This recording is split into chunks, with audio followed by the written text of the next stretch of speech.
ఇట్లాంటి షిప్పుల్ని అంతా తీసుకొని మైన్ క్లీనింగ్ ఆపరేషన్ మొదట చేయాలి. ఎందుకంటే వీళ్ళ షిప్పులు అక్కడికి వెళ్ళాలి కదా, మైన్స్ ఉంటే ప్రాబ్లం. ఆ యాక్టివిటీ స్టార్ట్ చేసింది. దీనికి అనుబంధంగా హెలికాప్టర్లు ఉంటాయన్నమాట, వాటిని రక్షించడం కోసం. ఇది first operation. Second, career strike groups ఉంటాయి. అంటే మనకి యుఎస్ఎస్ గెరాల్డ్ ఫోర్డ్ కానీ, తర్వాత USS Abraham Lincoln career strike ships ఉంటాయి. అది దించుతుంది అనమాట.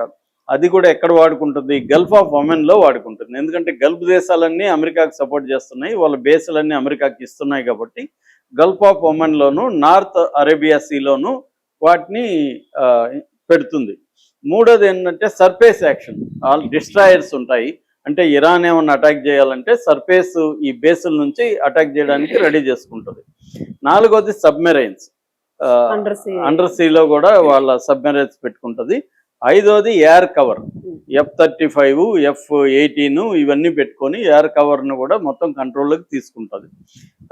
సో ఇలాగా ఈ అన్ని రకాలుగా, అంటే ఎయిర్ కవరు, తర్వాత సముద్రం లోపల, తర్వాత గల్ఫ్ దేశాల బేస్లు అన్నీ పెట్టుకొని రంగంలోకి దిగుతుంది. ఇది మామూలుగా అయితే ఆక్యుపై చేసుకోవచ్చా అంటే అడ్మిరల్స్ అంతా కూడా ఏం చెప్తున్నారంటే చేసుకోవచ్చు.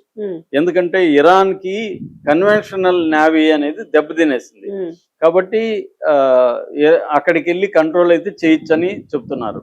కానీ కొంతమంది చెప్తున్నది ఏమంటే అది కష్టము. ఎందుకంటే ఇరాన్ దగ్గర కన్వెన్షనల్ నేవీ లేకపోయినా ఇరాన్ దగ్గర ఏముంది, డ్రోన్స్ ఉన్నాయి, IRGC స్పీడ్ బోట్స్ ఉన్నాయి, మైన్స్ ఇంకా కూడా వీళ్ళు క్లీన్ చేస్తుంటే వీళ్ళు పెట్టగలరు. వాళ్ళ దగ్గర స్టార్మింగ్ మైన్స్ ఉన్నాయి, మైన్స్ని తీసుకెళ్ళగలరు. కాబట్టి అటాక్ వీళ్ళు ఎట్లాగో చుట్టుపక్కల ఉన్న ఐలాండ్ అంతా ఇరాన్ కంట్రోల్, అక్కడ నుంచి land to surface to air కానీ, సర్ఫేస్ టు సీ కానీ చేయొచ్చు. అట్లాగే చైనాకు సంబంధించిన యాంటీ షిప్ మిసైల్స్ కూడా వాళ్ళ దగ్గర ఉన్నాయి కాబట్టి అటాక్ చేస్తారు. అంత ఈజీ కాదు. ఇరాన్ కూడా ఏం ప్రకటించిందంటే దీన్ని మేము సీజ్ ఫైర్కి బ్రేక్ చేయడం, వైలేషన్ ఆఫ్ ద సీజ్ ఫైర్గా మేము పరిగణిస్తున్నాం. ఎందుకంటే యుద్ధం చేయకూడదు, కాల్పుల విరమణ అనేది కదా ప్రకటించారు 14 రోజులు. కానీ మీరు వచ్చి మీ షిప్పుల్ని వచ్చి మా సముద్రం దగ్గరకు వచ్చి మీరు ఇలా మోహరించి మాది కట్ చేస్తే అప్పుడు ఇరాన్ ఆయిల్ కూడా వెళ్ళదు. అంటే ఇక్కడ ఏంటంటే చైనాకి ఇరాన్ ఆయిల్ సప్లై అవుతుంది, ఇండియాకి ఇరాన్ ఆయిల్ సప్లై అవుతుంది, ఇవన్నీ బాగానే వెళ్తున్నాయి అనేది అమెరికాకున్న కోపం. సో దాంతో ఇది మొదలు పెట్టింది. కానీ ఇరాన్ అయితే అంత ఈజీగా వదిలే అవకాశం లేదు. సో మళ్ళీ యుద్ధం వచ్చే అవకాశం అయితే కనిపిస్తుంది. ఎప్పుడైతే ఇరాన్ ఇప్పుడు అమెరికా సైన్యం మీద, అంటే నేవీ మీద, మెరైన్స్ మీద, సీల్స్ మీద, వీళ్ళ మీద అటాక్ చేస్తుందో ఖచ్చితంగా అమెరికా ఇరాన్ మీద భూభాగంలో మళ్ళీ వచ్చి అటాక్ చేస్తుంది. ఇది మళ్ళీ వార్ అనేది కంటిన్యూ అవుతుంది. ఇది ఒక యాంగిల్. రెండో యాంగిల్, దీనివల్ల ఇండియాకి, చైనాకి, మిగతా దేశాలకి అన్నిటికి కూడా ఇబ్బంది. ఇప్పటికేందంటే వీళ్ళు ఏదో మాట్లాడుకొని ఒక్కొక్కటి రిలీజ్ చేసుకుంటూ వస్తున్నారు. మాట్లాడుకోవడము, వాళ్ళు అడిగిన డబ్బులు ఇవ్వడము, ఏదో చేసుకుంటున్నారు. ఇప్పుడు ఇది ఆగిపోతే ఏం చేయాలి? ఇప్పుడు మనకి ఆయిల్ అన్నా కనీసం మనం రష్యా నుంచో మిగతా దేశాల నుంచి తీసుకుంటున్నాం. కానీ గ్యాస్ మనకి మేజర్గా మనం డిపెండ్ అయ్యేది 80% LPG గ్యాస్ మనకు అక్కడి నుంచి రావాలి. సో ఇప్పుడు అది ఆగిపోతే మన పరిస్థితి చాలా దారుణంగా ఉంటుంది. అట్లాగే చైనా పరిస్థితి కూడా, చైనా అక్కడ నుంచి దాదాపు 10 మిలియన్ బ్యారల్స్ పర్ డే తీసుకొస్తుంది.